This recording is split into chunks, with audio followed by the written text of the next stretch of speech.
एक पुरफज़ा वादी के किनारे एक पुराना मगर साफ सुथरा घर था, जहां एक बेवा और उसकी 2 बेटियां रहती थीं। बड़ी बेटी जोया अपनी माँ की परछाई थी। शक्लो सूरत में हसीन मगर मिजाज में बेहद तल्ख और मगरूर। वो सारा दिन आईने के सामने बैठकर अपने बालों को संवारती और ख्यालों में मलिका बनने के ख्वाब देखती थी। अम्मा, देखना एक दिन कोई बड़ा बादशाह मेरे इस हुस्न का असीर होकर मुझे मिल्का बनाकर ले जाएगा। दूसरी तरफ छोटी बेटी अनाया नरम मिजाज और मेहनती थी। उसका चेहरा हमेशा मुस्कुराहट से खिला रहता था, बावजूद इसके कि उसकी माँ उसे घर की नौकरानी समझती थी। अनाया, माँ का रवैया अनाया के साथ हमेशा सख्त। The steam. I must keep stirring. ओ अनाया, बैठ क्यों गई? जा मिलों दो और उस पुराने कुनवे से पानी भर कर ला।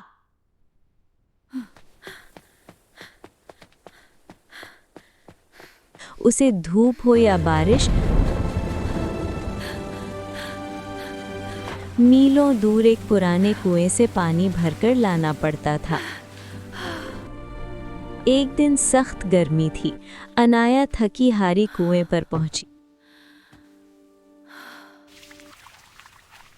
अभी उसने घड़े में पानी भरा ही था कि एक बूढ़ी फटे पुराने कपड़ों में मलबूस औरत वहां आई। उसका जिस्म लरज रहा था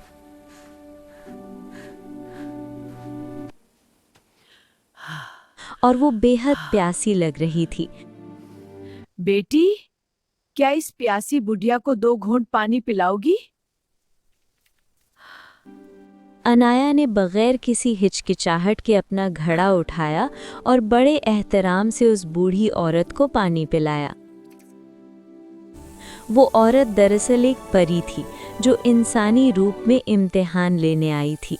अनाया की शफकत देखकर वो मुस्कुराई और बोली, तुम्हारा दिल हीरे की तरह साफ है, इसलिए आज से तुम्हारी जुबान से निकलने वाला हर लफ्ज कीमती बन जाएगा।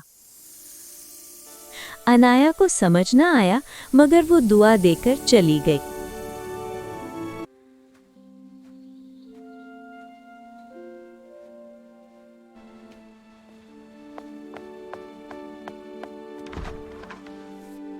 अनाया जब घर पहुंची तो माँ ने देर से आने पर चिल्लाना शुरू कर दिया।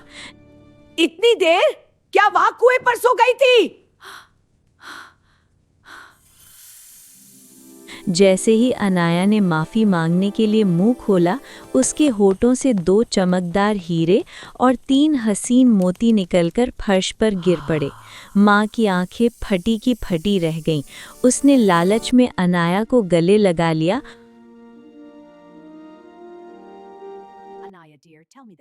और सारी बात पूछी। हर लफ्ज़ के साथ फर्श कीमती पत्थरों से भर गया। माँ ने फौरन फैसला किया कि वो अपनी लाडली बेटी जोया को भी वहां भेजे भी, ताकि वो घर को खजानों से भर दे। जोया को जब पता चला तो वो चिढ़ गई। क्या मैं इतनी धूप में उस पुराने कुएं तक जाऊं?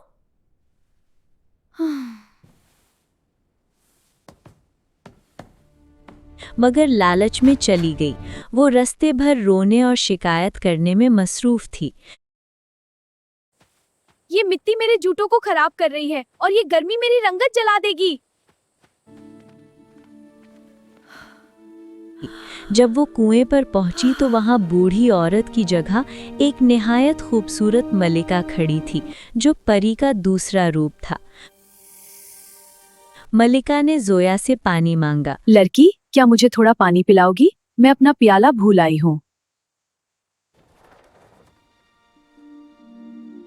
जोया ने नखरे से कहा, क्या मैं तुम्हारे लिए यहाँ आई हूँ? माई तो यहाँ उस परी का इंतजार कर रही हूँ जो सोना बांधती है। खुद पानी पियो, मेरे कपड़े खराब हो जाएंगे।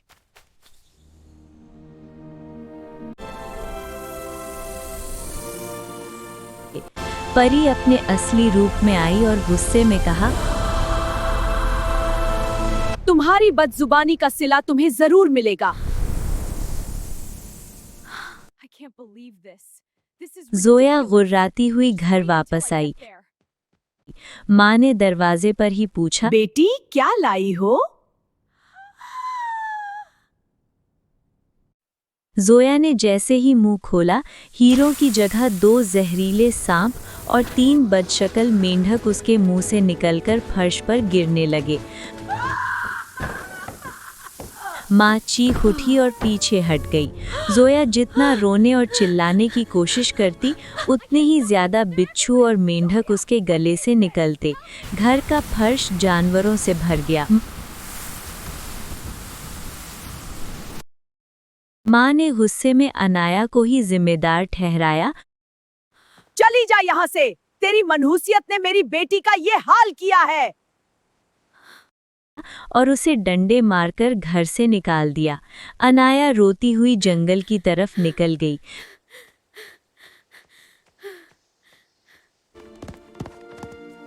जहां एक शहजादे ने उसकी हिचकियों से गिरते हुए मोती देखे और उसे महल ले गया। इधर घर में जोया की हालत बद से बदतर हो गई। वो बात तक नहीं कर सकती थी क्योंकि हर लफ्ज एक नया सांप पैदा करता था। माँ जो पहले जोया से प्यार करती थी, अब उससे डरने लगी। लोग उनके घर ये को तो सांपों सांपों का का घर है। घर कहने लगे। देखो इन अंदरी खिड़कियों को।